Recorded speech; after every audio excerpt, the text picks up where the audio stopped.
북한이 금강산 실무회담을 개최하자는 우리 측 제안에 거부 의사를 밝히고 문서 협의 입장을 고수했습니다. 북한의 냉담한 입장을 재확인하면서 남북 대화 재개 가능성이나 남북 관계 개선 전망은 더욱 불투명해진 것으로 평가됩니다. 왕선택 통일외교 전문기자 연결합니다. 왕선택 기자. 네, 왕선택입니다. 네, 북한이 실무회담을 거부했습니다. 예상했던 반응인가요? 콕 찍어서 예상했다기보다는 다양한 시나리오 가운데 가능성이 가장 높았던 반응이었다고 말씀드릴 수 있겠습니다.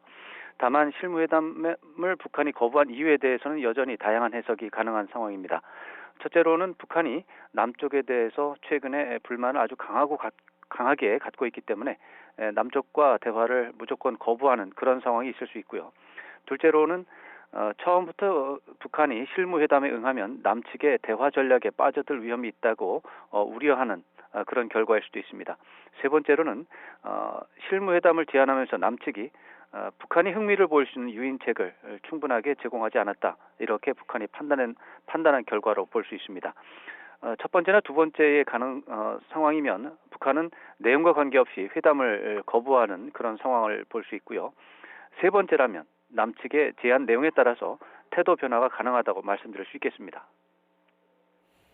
네, 그러면 앞으로 문서 협의와 실무회담 방식 가운데 어느 쪽이 더 가능성이 크다고 볼 수 있을까요? 네, 아직 유동성이 굉장히 많아서 판단하기가 어렵습니다만 우리 정부의 판단이나 구상이 가장 중요한 변수가 될 것으로 생각해 볼 수 있습니다.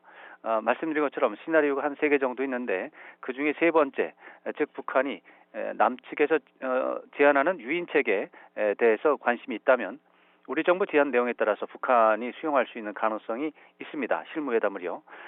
그러면은 우리 정부가 실무회담을 한 번 더 제안할 가능성이 있습니다.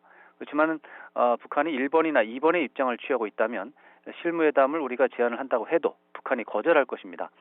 북한으로부터 연속으로 거절당하는 장면은 대북 정책에 대한 여론 관리 차원에서 좀 불리한 요소가 있습니다. 그래서 우리 정부는 이 점에 대해서 고민하고 있는 것으로 보이고요. 그런데 내용으로만 본다면 금강산 남측 시설 철거라고 하는 것은 매우 복잡한 사안이기 때문에 문서 교환 방식으로만 협의한다는 것은 사실상 불가능하다고 볼 수 있습니다. 그래서 시작은 문서 교환 방식으로 한다고 해도 결국에는 대면 회담으로 전환될 가능성이 있다고 하겠습니다. 네, 앞서 우리 정부의 추가 제안에 따라 북한의 반응이 달라질 수 있다고 말했는데 창의적인 해법이 있겠습니까? 창의적 해법이라고 하는 게 말은 쉬운데 실제로는 극도로 어려운 과제라고 말씀드릴 수 있겠습니다. 금강산 관광 재개 문제는 어제 오늘의 문제가 아니고 지난해 7월 이후에 남측 전문가 집단에서 거론이 되기 시작했습니다. 그리고 지난해 9월에 남북 정상회담에서도 거론이 됐습니다. 그리고 올해 1월에 김정은 위원장의 신년사에서도 거론된 내용입니다. 그런데도 아직까지 구체적인 해법이 나오지 않은 그런 상황입니다. 이것은 문제 자체가 어렵다는 것을 반영하고 있습니다. 따라서 금강산 관광을 재개하는 방법에만 초점을 맞추기보다는 다른 분야, 예를 들어서 인도주의적 접근이라든가 환경 문제, 종교 문제 등 더 큰 다른 범위로 사고의 틀을 확대하는 방식이 필요하다 이런 생각을 할 수 있고요.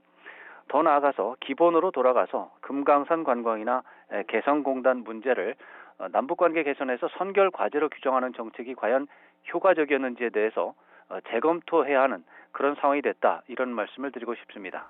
네, 알겠습니다. 지금까지 왕선택 통일외교 전문기자였습니다.